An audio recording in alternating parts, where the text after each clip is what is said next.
சிறந்த மாடுபிடி வீரருக்கு முன்னுரிமை அடிப்படையில் வேலைன்னு சொல்லி தமிழ்நாடு முதலமைச்சர் அறிவிச்சிருக்காரு. இது வந்து ஏமாற்று அறிவிப்புன்னு சொல்லி அண்ணாமலை விமர்சனம் பண்ணியிருக்காரு. ஏன்னா ஏற்கனவே காளை வளர்ப்பவர்களுக்கு 1000 ரூபாய் கொடுக்கல அப்படின்னு மென்ஷன் பண்ணியிருக்காரு. காளை வளர்ப்பவர்களுக்கு ஊக்கத்தொகை கொடுப்பதாக தேர்தல் அறிக்கையில் கூறிவிட்டு தற்போது வரை அதை நடைமுறைப்படுத்தாதது குறித்து செய்தியாளர் எழுப்பிய கேள்விக்கு அமைச்சர் ரகுபதி பதிலளித்துள்ளார். அவரால் திறமையாக எதையும் செயல்படுத்த முடியாது. சிறந்த மாடுபிடி வீரருக்கு முன்னுரிமை அடிப்படையில் வேலைன்னு சொல்லி தமிழ்நாடு முதலமைச்சர் அறிவிச்சிருக்காரு. இது வந்து ஏமாற்று அறிவிப்புன்னு சொல்லி அண்ணாமலை விமர்சனம் பண்ணியிருக்காரு. ஏன்னா ஏற்கனவே காளை வளர்ப்பவர்களுக்கு 1000 ரூபாய் கொடுக்கல அப்படின்னு மென்ஷன் பண்ணியிருக்காரு. சார், சிறந்த மாடுபிடி வீரர் என்பது ஏதாவது ஒரு 3-4 பேர் தான் வரப்போறாங்க. அலங்காநல்லூர், அதே போல பாலமேடு, இந்த இடங்கள்ல இருந்து தான் வரப்போகிறாங்க, தேர்ந்தெடுக்க போகிறாங்க. அந்த 3-4 பேருக்கு ஏதாச்சும் வேலை கொடுக்கறது ஒன்றும் கஷ்டமான வேலை கிடையாது. அது சாத்தியமான ஒன்று. எங்கள் முதலமைச்சர் சாத்தியமான ஒன்றைத்தான் அறிவித்தார். கடந்த காலங்களில் வந்து காளை வளர்ப்பவர்களுக்கு மாதம் ஊக்கத்தொகை 1000 ரூபாய் சொல்லி 2021 தேர்தல் அறிக்கையில் நம்ம கொடுத்துருந்தோம்.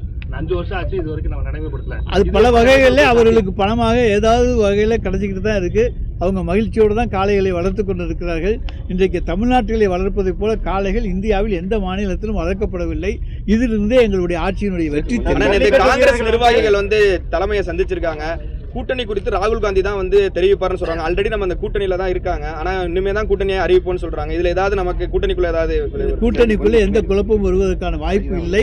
சிலர் எதிர்பார்க்கிறார்கள், அது நடக்காது. அது அப்பெல்லாம் ஸ்டெப்பனா சொல்லியிருக்கலாமே சார். திமுக கூட்டணி தான் கூட்டணி சொல்லியிருக்கலாமே. தலைமையை முடிவெடுத்து அறிவிக்கும். இப்ப நீங்க பேசாம இருக்குன்னு சொன்னாங்க. அவங்களும் வந்து மேலே கூட்டணிங்கிறது வந்து அர்த்தப்படும். அதெல்லாம் அதை பற்றியெல்லாம் ஒன்று. எங்களை பொறுத்த வரைக்கும் நாங்கள் எங்கள் கூட்டணியை யாரையும் விட்டு நாங்கள் அவர்களை அனுப்புவது கிடையாது. எங்களுக்கு அந்த பழக்கமும் கிடையாது. அவர்களை அரவணைப்பது தான் தளபதியினுடைய பழக்கம்.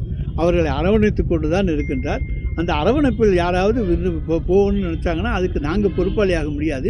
எங்களை பொறுத்தவரைக்கும் காங்கிரஸ் எங்களோடு இருக்கும் என்கின்ற நம்பிக்கை எங்களுக்கு இருக்கிறது. ஒருவேளை ஆட்சியில் பங்கு, அதிகாரத்தில் பங்கு காங்கிரஸ் டிமாண்ட் வச்சா திமுக அதை பொறுத்தவரைக்கும் எங்களுடைய தலைவர் தெளிவாக சொல்லிவிட்டார். ஆனால் வரக்கூடிய தேர்தலில் வந்து செய்திகளை உள்ளது உள்ளபடி தெரிந்து கொள்ள ரெஃப்ளெக்ட் நியூஸை சப்ஸ்கிரைப் பண்ணுங்க.